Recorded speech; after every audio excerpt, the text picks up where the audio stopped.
स्पष्ट वर्णन करते हैं कि भगवान जिनके पुत्र हुए राम जी, उन दशरथ जी से एक अपराध बन गया था, श्रवण कुमार का वध। शब्द वेदी बाण का संचालन करते थे, तो गुड गुड गुड गुड ऐसे घड़ा की आवाज हुई, उन्होंने समझा मृग पानी पी रहा है, तो संधान कर दिया, वो बाण सीधे श्रवण कुमार की छाती पे लगा। तो जैसे श्रवण कुमार के पिता विकल होकर के अपने पुत्र वियोग में प्राण त्याग किए, ऐसे ही महाराज दशरथ अपने परम प्राण प्यारे राम जी के लिए राम राम कहते हुए शरीर त्याग किया। मतलब जो हमारा कर्म बन जाता है वो हमें भोगना पड़ता है।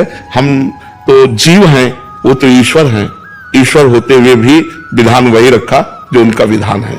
ऐसा नहीं कि मतलब महाराज के प्राण बच जाते, पुत्र वियोग में ही प्राणों का विसर्जन हुआ, पर उनके पुत्र राम जी थे इसलिए महामहिम हो गए।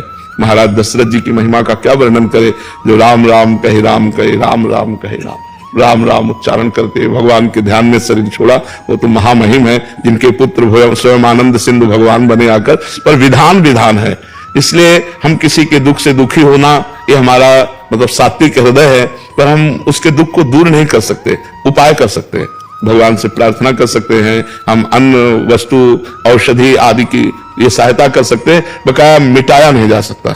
अगर मिटाया जाता तो भजन बल से मिट जाता, नहीं मिटाया गया, इसे भोगना पड़े, भोग के ही मिटाया जा सकता है।